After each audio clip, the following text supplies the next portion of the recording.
to the Lone Pine Real Estate Company podcast and radio show, creating solutions to navigating tricky real estate waters. I'm your host, Rachel Umstead, broker and owner of Lone Pine Real Estate Company here in Midcoast, Maine. Real estate isn't always smooth sailing. Whether you're buying, selling, investing, or just trying to figure out your next step, the path can feel overwhelming. That's why this podcast exists, to bring clarity, confidence, and creative solutions to the complex world of real estate. And fun. We all want fun. Each episode will dive into real stories, practical solutions, and expert insight to help you make smart decisions and avoid common pitfalls, all while staying grounded in what matters most: your goals, your future, and your peace of mind. Please note this podcast is for informational purposes only and does not constitute legal, financial, or real estate advice. Listening to this episode does not create a client-agent relationship. Always consult with a licensed professional about your specific situation. So grab your coffee and join me under the pine. Together we'll chart the course. Okay, welcome to Lone Pine Real Estate podcast and radio program. I have Laura Hopkins here today, and I'm going to introduce her in a second and ask her questions. But I first want to say thank you so much for listening or viewing if you're viewing. I'm a Maine licensed real estate agent conducting this interview with Laura Hopkins, an attorney licensed to practice law in Maine. The purpose of this discussion is for information and education purposes only and does not by itself create an agent-client or an attorney-client relationship with the listener. Nothing shared during this interview should be considered legal advice or real estate advice. For advice specific to your situation, please retain a qualified professional. So, all right, we just had to get that out of the way. Thank you so much, Laura, for being here today. So tell us the name of your law practice. Yes. So thank you for having me, first of all, Rachel. It's happy to be here. So my law firm is the law firm of Laura Hopkins, but I'm also in the process of launching a subsidiary of that, which is going to be Fresh Start Debt Relief and Legal Services. So I'm really excited about that, and I think that's what I, sort of want to talk about today. But right now I'm in Camden. I'm an attorney in Vermont, New Hampshire, and of course Maine. Okay. And that's amazing. Thanks. And so I serve in terms of debt services. I'm servicing all of those states.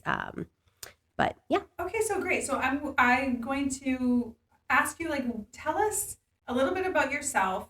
I think you moved to Camden recently, but tell us the progression of where you grew up and how you decided to practice law and your progression in law and how you got to Camden and doing what you're doing. Sure. So I grew up in Erie, Pennsylvania. And as you know, it's on the Great Lakes, and so on Lake Erie. And I am the oldest of 5 brothers. So I always kind of took on that leadership role. Nice. And the peacemaker of the family. And so I went to Penn State, Wow. Go Nittany Lions, and for undergrad, and then I did my law school at Case Western Reserve. Where's that? It's in Cleveland. Okay. Yeah, so I had really young brothers at the time, and I wanted to stay pretty close to them because when I left for college, the one was 2, and then when I came back, he was 6, and so I did want to stay really close to them. That was the youngest, and so then I went back to Erie after graduating law school. And did you always know you wanted to be a lawyer? Yeah, so my parents had some influence in there. My mom, attorneys? No, my dad's a physician and my mom was a nurse. So they, I sort of wanted to be an actress, and they thought, well, what a good lawyer you'd make.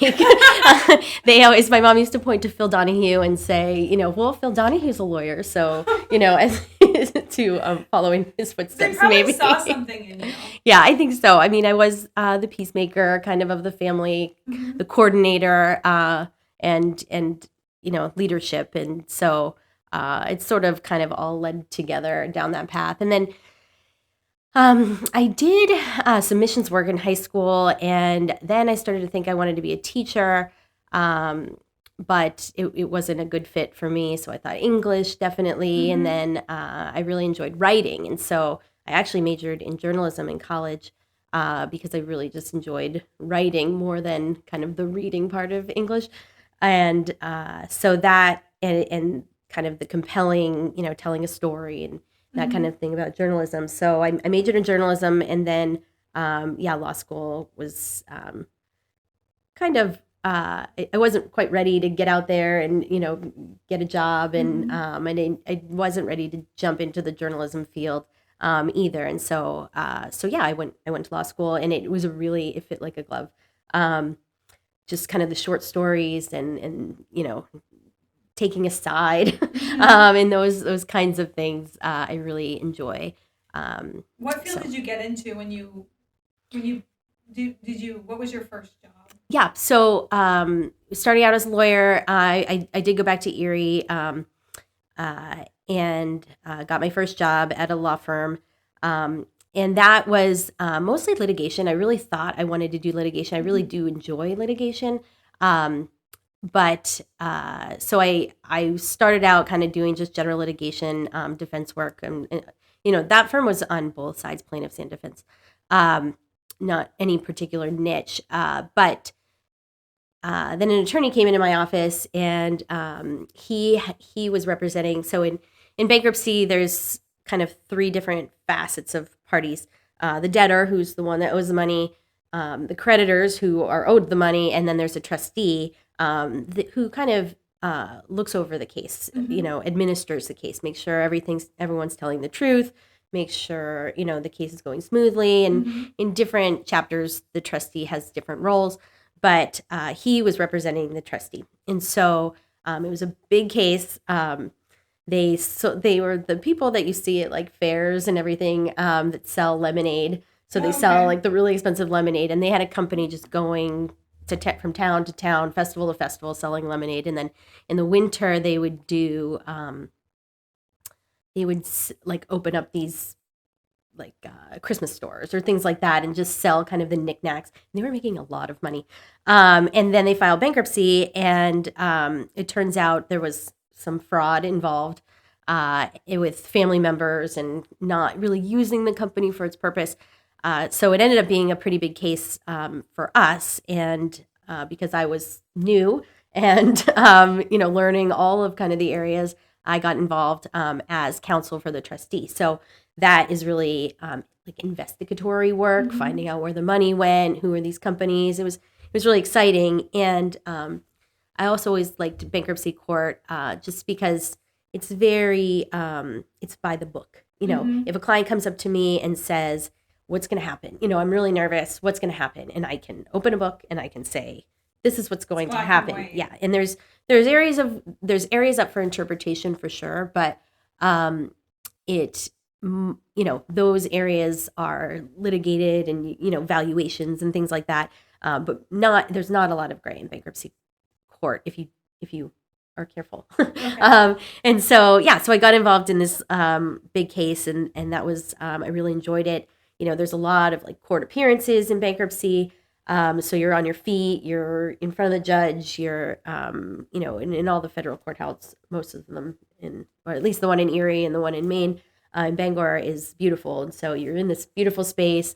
The judges are, well educated in their area. And so, because they're appointed and they're not in Pennsylvania, they're elected. And so you can have more of a popularity contest with judges. So anyway, it felt reliable. I enjoyed it. I liked being on my feet. I liked being in court. I liked being able to tell the clients what to expect and then being right about that. And so I ended up doing quite a bit of bankruptcy litigation, and that kind of fit that the desire to be in litigation and be in court and appearing, along with kind of this knowledge of this pretty solid way of knowing kind of what to expect and guiding clients. So so that's where it started. And then as I progressed, I was representing debtors more over the trustees and creditors. So I've had kind of all areas of bankruptcy, and I've done all the chapters, and so. And then you moved to New England? Yeah. So sorry, I got. No, it's actually really good. I was riveted to your story. You're so so I did move jobs as I have 4 kids, and so different as a lawyer, there's just different needs and different times, and when you're raising babies, and I'm sure for anybody. But so I was self-employed for a little while, and then I joined a firm again, and.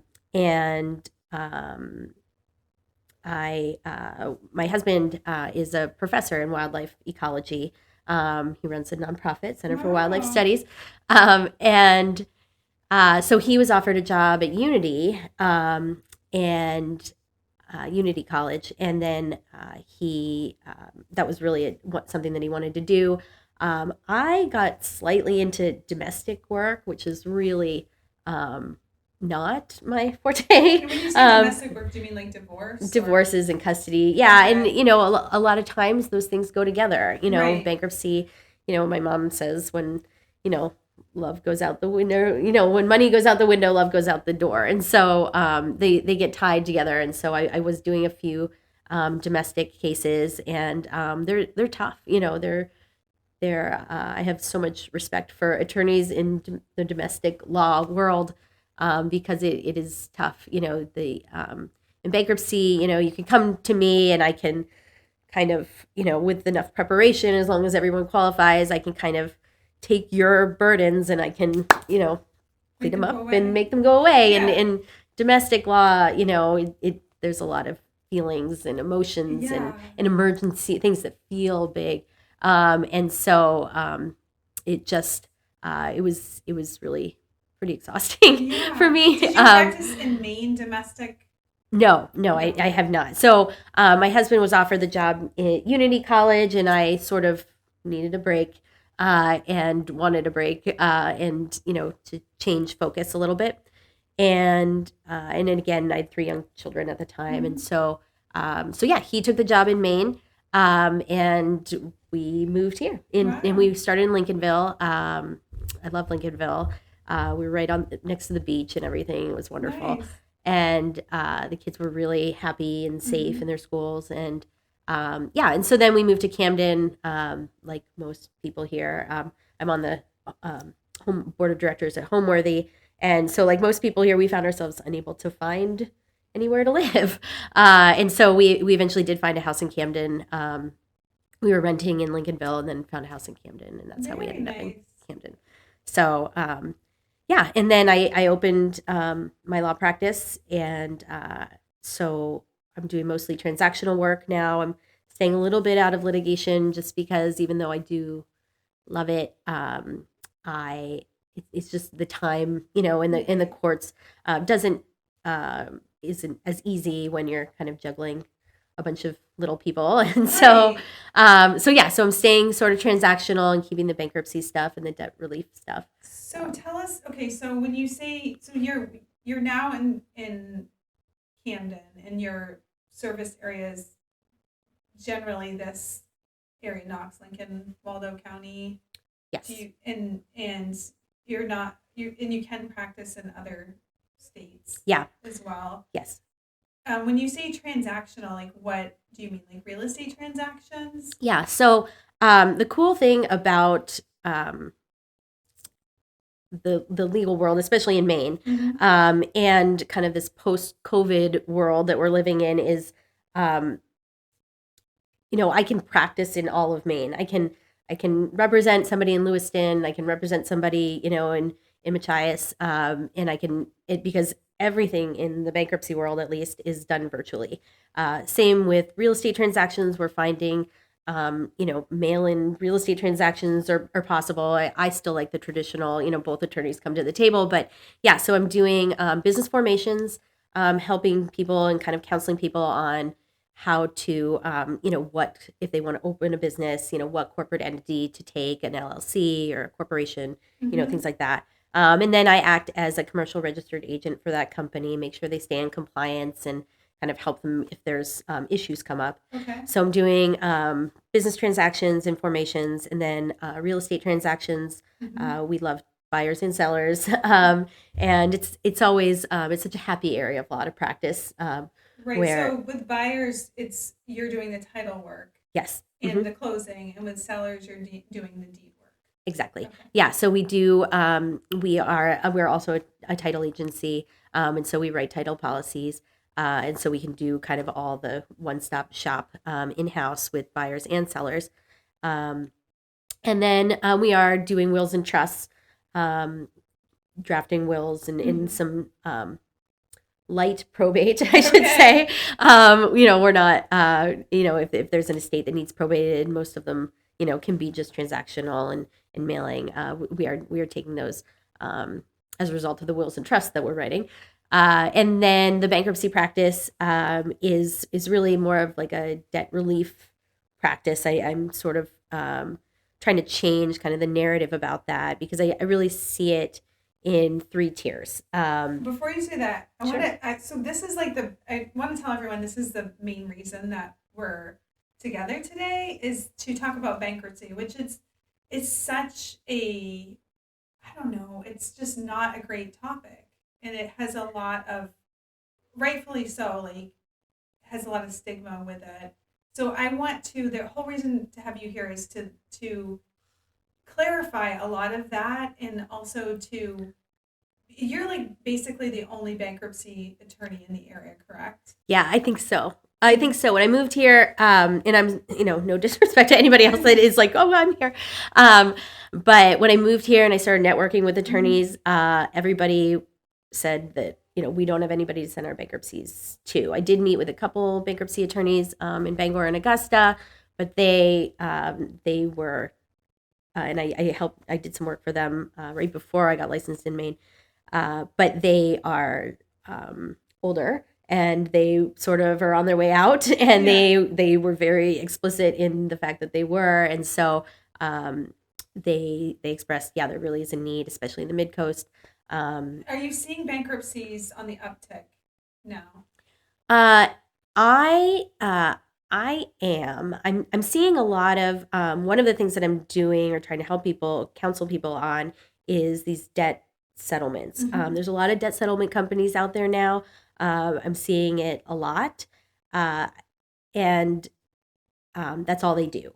And so, are they good or bad? Because one of my first jobs, like real jobs other than like washing dishes, was I did debt collections. Yeah, and I know that there's a lot of companies, even way back then. This was a long time ago, where they pose as debt relief, but they maybe aren't that great, or they ruin your credit even more so than, or just as much as a bankruptcy. Sure. So kind of like define that, like if you would define who you see. I mean, it could be anyone for any reason, but you must see trends of why people go into bankruptcy.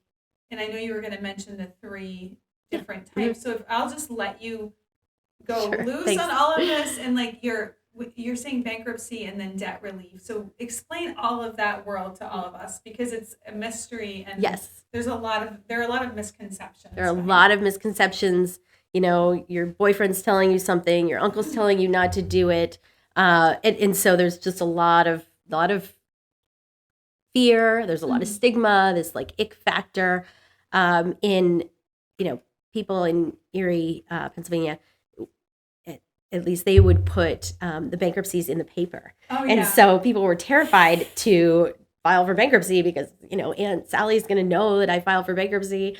And, I used to tell them, like, where is yesterday's paper? Like, it's in Aunt Sally's garbage. So she's going to have something else to talk about. You're going to feel better. You're going to be out of debt.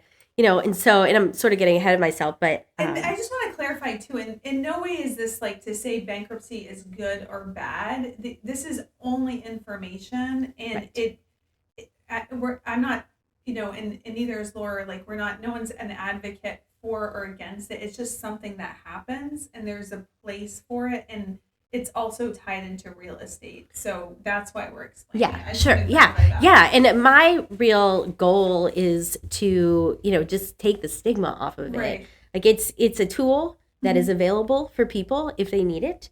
And it's not the end of the world. It's not even financially the end of somebody's world. It doesn't mean you failed. It just, everybody has a story. Everybody has a way that they got where they are.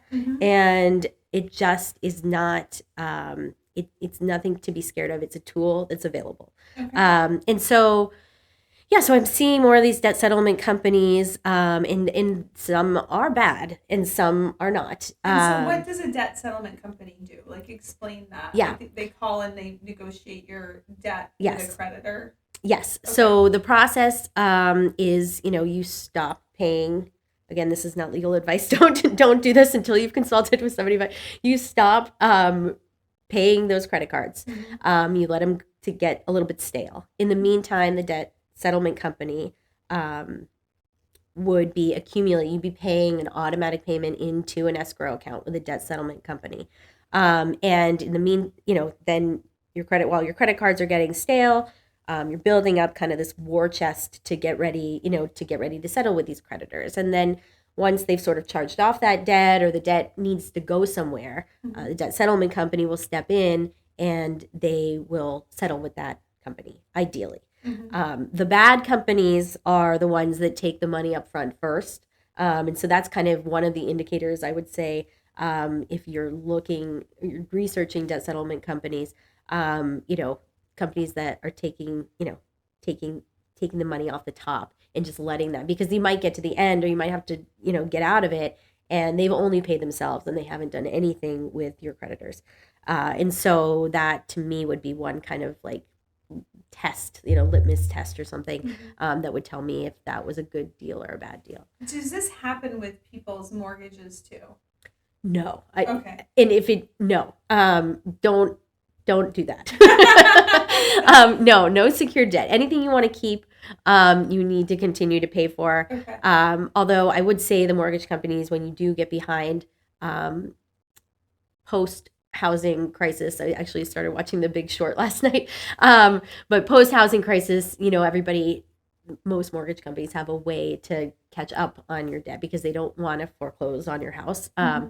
And so if you do get behind on your house or your vehicle, there's things that you can do. Sometimes they involve bankruptcy to catch back up. But yeah, no, you don't want to put your mortgage in a debt settlement. So you offer this, you offer helping with bankruptcy, but you also offer with the debt relief. Yes, yes, I am doing debt settlements. So my some product, but it's, my services would include, if you were to come to me as a client, you say, I have this debt, it's overwhelming, I don't know how I'm going to get out of it. I have kind of 3 tiers. So the first tier is if you've ever listened to, Dave Ramsey or Susie Orman or anything like that, it's this idea of this debt snowball. So helping you kind of figure out this debt snowball, figuring out the highest interest rates, putting the money towards that, and kind of working your way down. It takes a long time, but if you don't have a ton of debt, if you are about to, if you have a big purchase coming up, so with your credit score, we can talk more about this, but if you're in a position where you need to protect your credit score, such as you want to, buy a house, you're going to need a car in the next 10 years, you're not going to want it, but you've got to, you're in a place where I can't handle this debt anymore. It's too stressful. I've got to get out of it. Or you don't just have enough debt that would justify kind of the fees with some of the other things. I would recommend this debt snowball and kind of help you set that up. Although there are a lot of great free calculators online. But if you want a little more hand holding, I would help you set that up. And I'm actually looking into like that Dave Ramsey certification, just to kind of help round out that service. But because I think I'll just speak for myself, because I think a lot of people at one point in their life have had trouble in this way. Yeah. And a lot of times it could be when you go to college. I'm just throwing out examples. Like, you go to college, you are then like, and maybe it doesn't happen as much anymore, but I signed up for credit cards in college, really didn't have a job the first year, and they're just throwing credit cards at you, right, and giving you like free t-shirts right, for it. and then you get out of college and your loans come off forbearance or whatever, and then maybe you have high rent, or maybe you have bought a house and then you have credit card debt. And so I think a lot of times people can freeze and just pretend it's not happening. Mm-hmm. And then it snowballs the wrong way. Right. And so reaching out to someone to help you Mm-hmm. is worth its weight in gold to handhold and Right. reverse the situation. And I love young clients and young families only because they are so stressed out. It's so heavy on them. How am I going to, especially I had a client once, they were just like going to welcome a new baby and be parents for the first time. And, I said, you've got so much ahead of you. Mm-hmm. If we can get you out of this debt, you're just going to, you've got the whole, the whole future ahead of you to just, build up your credit, work on your credit, and your credit score is pretty easy to manipulate. It takes time. Mm-hmm. But once you kind of get on the other side of the debt, there's lots of ways to just, it never happened because, most banks, when they're looking, at your credit score, they're not looking at it, 12 months ago, it was this. They're looking at it today. Right. And so what kind of was behind you can wash that away and you're anew. So great. So you finished. I interrupted you. You started talking about your first tier. Yeah, first tier, and then the second tier would be obviously the debt settlement process, and I would put you in that if you didn't have enough debt to justify the fees of a bankruptcy.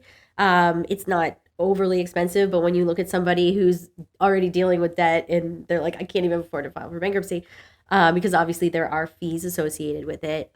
So if you have a lower threshold of debt, Mm-hmm. And it doesn't really justify kind of the bankruptcy, or for some reason,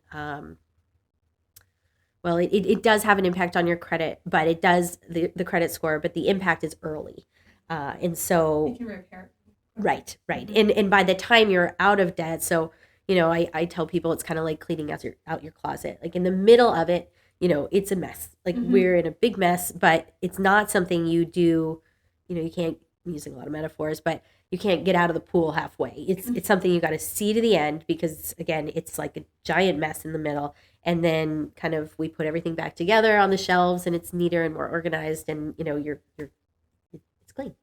And so, yeah.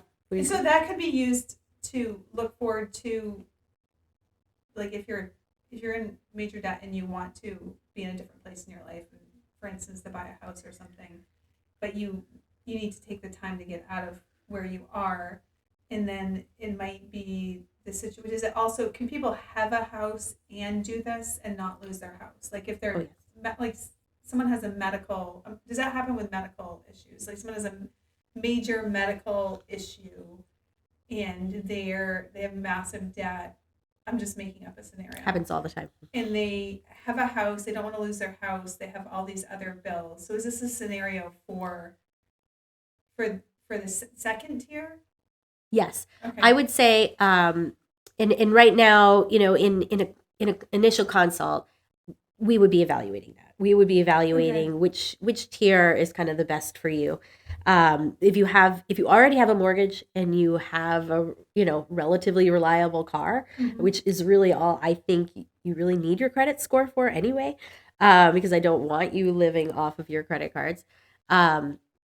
If you have those things, it doesn't really matter what happens to your credit score in the next several, over the Mm-hmm. next year or so, 3 years, 4 years. And you won't necessarily lose your house. I think that's No. a misconception, Right. is that in these routes of trying to recover, for whether you're looking, well, if you have a house, like if you'll lose it, and if you don't have a house and it's your dream to have a house, there's misconceptions that you won't be able to buy a house either. Right. So again, it's all about the credit score Mm-hmm. and in obtaining that mortgage. But once you have that house, either in debt, because everybody's afraid. I hear a lot like, I've never been behind on my bills. I can't do it now.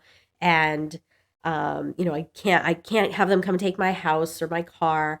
But all those things are safe. So somebody, especially in a debt settlement program, if you've evaluated it, if it's a good one, um, the risk is that if you don't pay your creditors, that you will get sued. Yeah, so explain that too. Yeah. So that's what is, I guess that's the part we haven't brought up, like the risk of just not paying your bills and letting it go. Yeah. So in debt settlement, that is a risk. It's the really the biggest risk. And then what's at risk with if you're getting sued? So if you get sued, and you're looking at a debt settlement, if you're in a debt settlement program, you're looking at a debt settlement program, you need to make sure there's an attorney on board. Because if you do get sued, there's only a few attorneys in Maine that represent creditors, and I would say those are the big creditors. The credit unions are different in that they're well represented, and I love credit unions, but they are a little more aggressive in debt collection than say your Chase or your Discover or American Express. So if you do get sued, you want an attorney on board.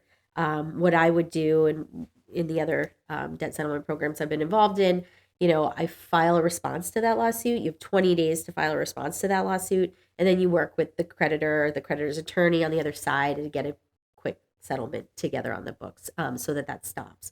The worst thing to do, like you kind of said, is freeze and do nothing.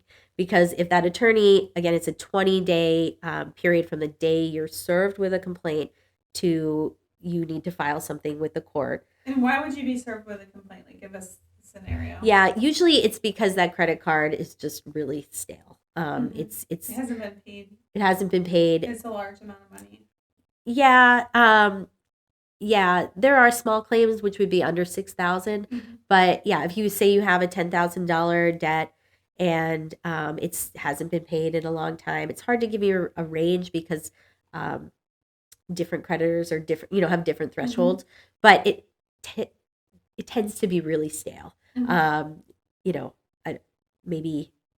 It's hard for me to get a range. You don't have to give. Yeah. You don't have to give definite things, but by saying really stale, you mean there's no payments. Yeah, it's not just months behind. You're not 6 months behind. You're more than 6 months behind. And the debt has gone to a law firm, and you're aware that law firm has sent you letters, and so you see it coming, and it shouldn't ever be a surprise unless, like some clients that I love, you kind of stick your head in the sand and you're afraid of it and you don't let me know or your attorney know. And so then that's the next step, and that kind of cuts off the deadline. Filing that answer within 20 days cuts off kind of the deadline, where you have a lot more space. Now there can be discovery happening, and usually what happens with any debt, with any person on either side, plaintiff or defendant, on either side of the debt, is that you work out some sort of settlement, because lawsuits tend to push people into bankruptcy, which is why creditors don't want to do them, and then the creditor gets nothing. And so the creditor would rather have some money rather than have a judgment that just sits there. But when the house gets into jeopardy, is really, so if I were sued, I did nothing about it, I didn't file that response in 20 days, and then the creditor got a judgment, and then they recorded the judgment with the registry of deeds, then that would act as a lien on my house. Am I going to lose my house then? No, probably not, because there's a mortgage on that house probably, that creditor would have to pay off, plus their debt, and it's really costly. And so the point of all of this is really that you're gonna see that coming, and you're gonna be able to act before it happens. And so if you do nothing, then then at the end of the day you probably have a judgment on your house. And if you have a judgment on your house, which you know better than I, but I'll just explain it. Your biggest goal may be to protect your house and to be able to stay in your house if you're in trouble, which a lot of people get into trouble for unforeseen reasons divorce, death, Sick, health getting issues. sick. Yeah. There's so many reasons that things like this happen, and people aren't alone in it. There's many people who've been down this road, but also what can happen is someone may need to sell the house because Right. of all of these issues. hmm And if you ignored the creditor and the attorney representing the creditor, and now there's a lien on your house, you not only have to pay off your mortgage, you you have to negotiate with this other lien, correct? Yeah. So Right. it doesn't just go away, and it can cause future issues. Right. Right. But again, if you have an attorney you're working with, then, and you can even do it yourself. You could do it yourself. You could reach out to the attorney on the other side and say, hey, I don't want a judgment against me. What will it take to settle this? Yeah. And they'll set you up on a payment plan, or you can negotiate, the shorter term that you can pay it off, the better deal you're going to get. So, but if you're like, I can pay it off over the next 10 years, they're just going to give you the full amount, and they're going to say, okay, here, pay us $50 a month for the next 10 years. But if you can get that in a shorter period of time, you'll get that discount. And that's really what debt settlement is. And then what's the third tier? But then, the third tier would be a Chapter 7 or a Chapter 13 bankruptcy. Those are both consumer bankruptcies. There's also Chapter 11, which is bigger debt, bigger companies. Can you explain the difference between those three? Yeah, sure. Please, thank you. Yeah, so Chapter 7 is a liquidation. And this kind of relates to our talk about housing. So Chapter 7 is a liquidation, means you're getting rid of your stuff. However, it's a bankruptcy is supposed to be a fresh start. So it wouldn't be a fresh start. It wouldn't be fair if the, trustee or the bankruptcy court took everything, and sold it, and you were left with nothing. You don't have a house, you don't have clothes, you don't have jewelry, you don't have a car. That's not a fresh start. So, in Maine, it's the state of Maine has a statute that grants exemptions.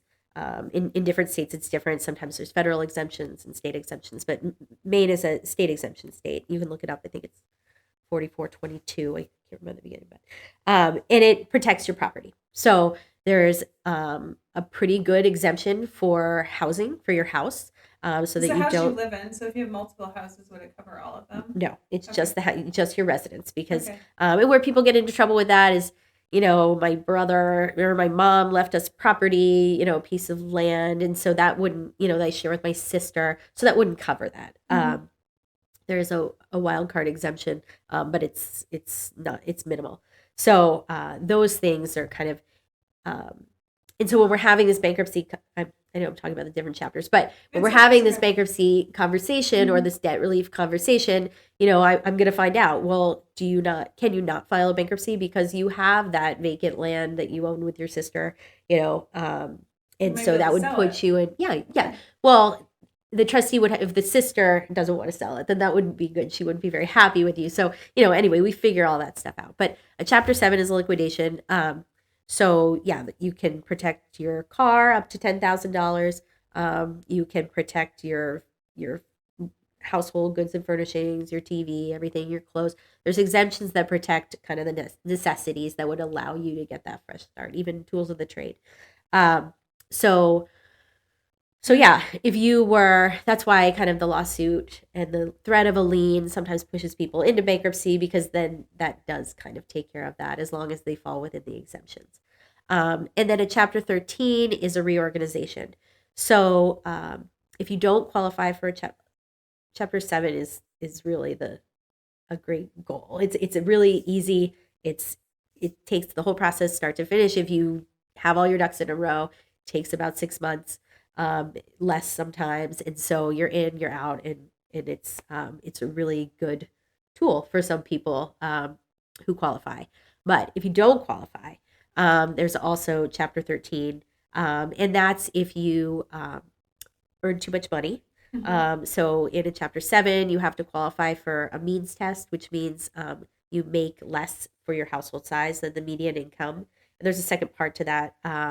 And then a best efforts test, which has to do with your income versus your expenses, most people who are looking at bankruptcy don't have an issue with that. Mhm.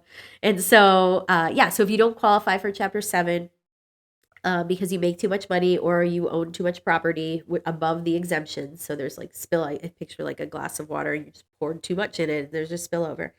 You end up going into a Chapter 13, which is anywhere from a 3 to 5 year plan where you're paying back some of your debt to your creditors. So that would probably be, so if again, this example of I own property with my sister and it's worth, $10,000 and I owe $100,000 to my creditors. To save that piece of land, you would file a Chapter 13, you'd pay your creditors back what they would have gotten in a Chapter 7 over a course of 5 years. So you're paying back that $10,000, but you're still getting rid of debt. Um, you're just doing it through kind of the plan and based on those Is there, exemptions. once you're in a Chapter 7, which you said if everything goes right could be 6 months, or a Chapter 13, which could take, does it potentially take years, or It's 3 to 5 years. The plan three to is 3 five to 5 years? years. Can you purchase things in the middle of that?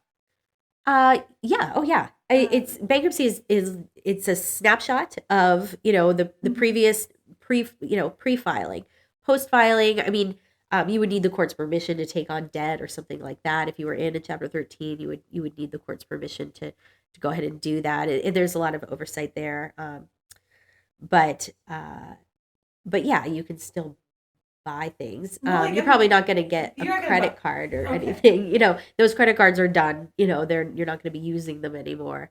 But you're learning to live on a cash basis. Okay, so I think when I spend buy things, I'm always thinking about houses and Yeah. like how this compares to houses. So like, what is someone's? So then, and I didn't let you finish because there's Chapter 11. But what does it mean when you file bankruptcy, or if you filed? Because I think a lot of the audience that we'll be speaking to are people, obviously people who are in debt, trauma, or have a big debt crisis, but then there are people who've already filed bankruptcy and they feel like it's a stigma for the rest of their life. So like what do you normally see, and I'm not quoting you on this, as a recovery time, or what are ways for people to recover from this? Yeah. So I think it's I think people recover pretty quickly in terms of, well, there's two different.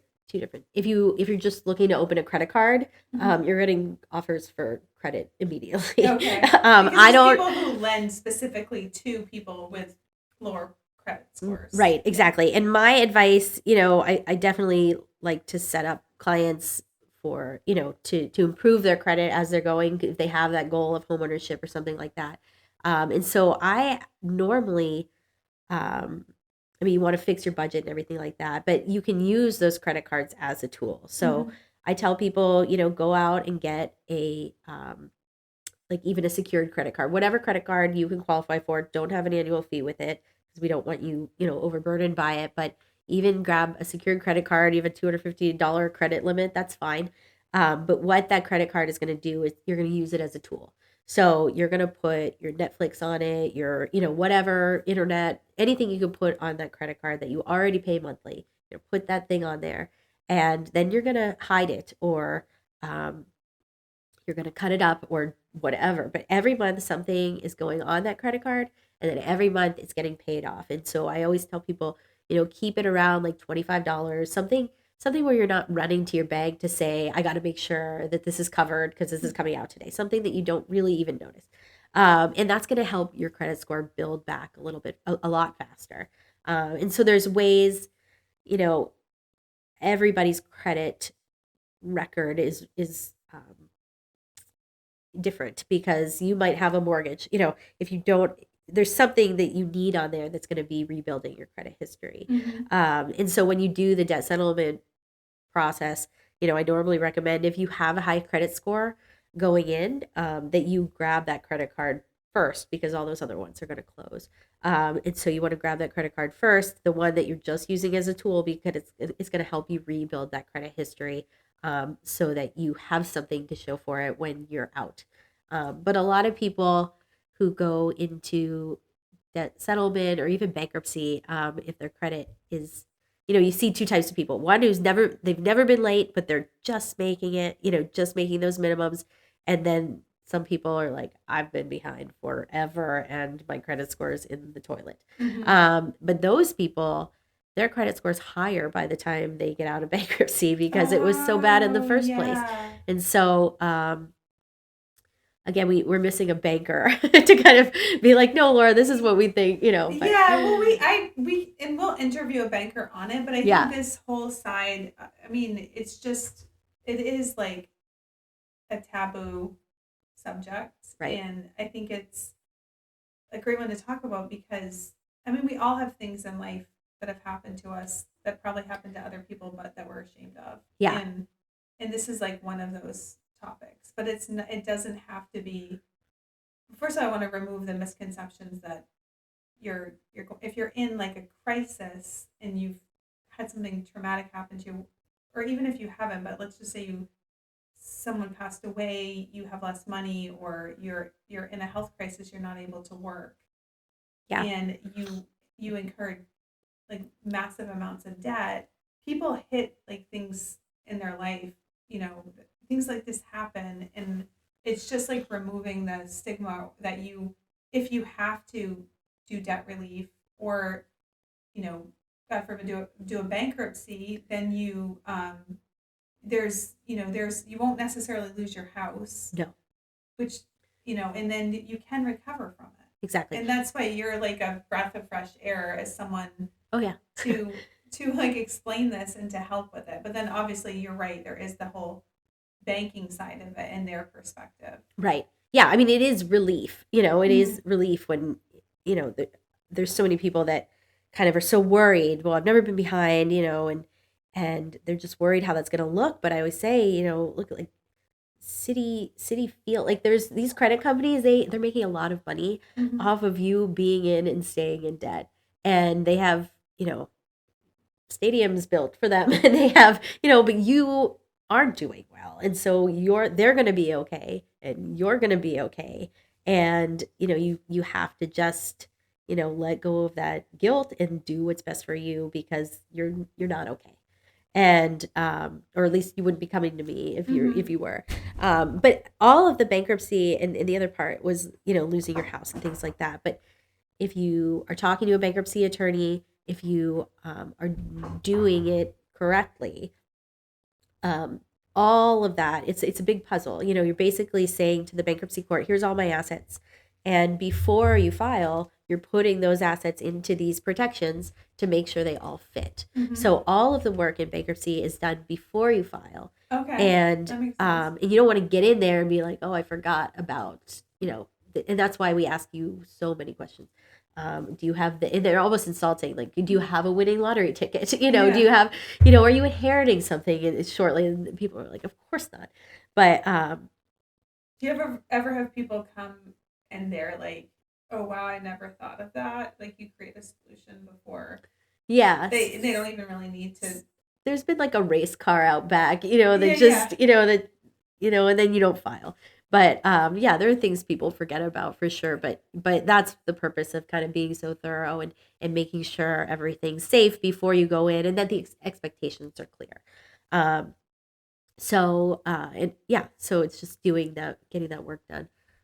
And tell us about Chapter 11 because we didn't finish that. Yeah, Chapter 11 is also a reorganization. It's for really high debt individuals. So if you have more debt that is, I don't know the number, but if you have more debt than you can go into a Chapter 13 with, which is not you if you're thinking that, but it's a really high net worth individuals with high debt. Or typically businesses. So Chapter 13 is only individuals. Chapter 7 can be business or individual. And a Chapter 11 is for businesses. And they also have a reorganization for business? Yeah. Okay. So basically you go in if you're a business, you go in, you're an open book now. And you basically renegotiate with all your creditors through what's called the Chapter 11 plan. And there's a vote on that plan, and it's a bunch of negotiations with different creditors, different classes of creditors, and again, they don't want They don't want zero. Mhm. So they work with you, and that's another reason I kind of like the bankruptcy area of law, just because people do. It's pretty civil.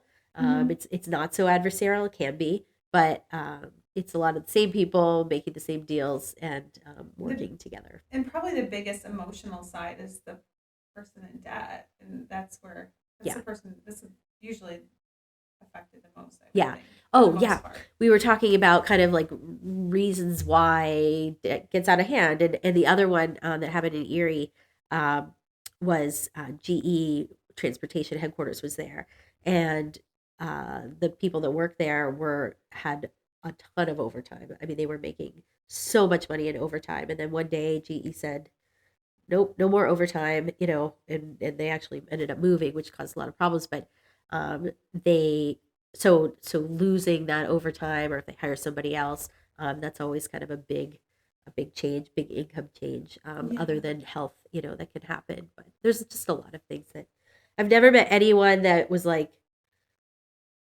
okay, one person I met where he was like, I make really bad choices. Like But he had a few marriages, and so he was very sweet. But I've never, other than him who said I make terrible choices, I've never had anybody that I looked at and said like, you know, what's wrong with you? Or, yeah, it's yeah. never It makes happened. sense. Like you're in Everybody, the it makes sense what like how it progressed. yeah, everybody I've come into contact with has had good intentions, tried really hard, Mhm. and it just, for whatever reason, something changed, or it just didn't. It just is really hard to get out of debt once you're in it. So, Yeah.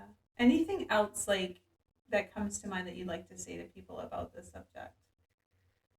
um, that's an open I one. know it's open Yeah, wide I because think. I'm not so familiar with it. So we've hit on a lot of things like like the different tiers that you offer, like different tiers of relief that you offer. Yeah, That why people go end up down this road, which it's not really hard for most of us to yeah. imagine, and how it misconceptions that you'll lose your house. We know that that isn't true, and that misconceptions that you won't ever be able to buy a house. How long does this stay on your credit? Do you I really think it's 8 years. I think eight I think it years? does stay. If you file for bankruptcy, it stay. That's the benefit to the debt settlement, is that it doesn't it kind of goes away. Mm-hmm. Once those credit cards are paid, they're marked, settled, and paid, and so they kind of go to the back. It's not a public record that says this person filed for bankruptcy. So that's one of the benefits. Um, but I think the last thing, or not the last thing, we keep talking, but I think what I would say, kind of, you open-ended question, give me an open-ended question. If you feel overwhelmed, like, don't be afraid to ask the question. Don't be afraid to talk to an attorney. Most bankruptcy consults are free. And so don't be afraid to just to investigate and say, if somebody wants to charge you for a bankruptcy consult, I would say find a new bankruptcy attorney. So how does someone go about talking to you, even if it's not bankruptcy, like the debt relief? Like if someone's in debt and they don't, I'm sure there's people who come to you and they think, I'm the worst person ever lived on the planet with my amount of debt, and you're like, wow, and in the realm of life and relative to other people, you're not as bad as you think. Right. But like, how do people contact you? Yeah, And so I have a website. I'm working on the debt relief website, but just law firm of Laura Hopkins. And most any bankruptcy attorney, I don't need to. You can talk to who shop around, find who's a good fit.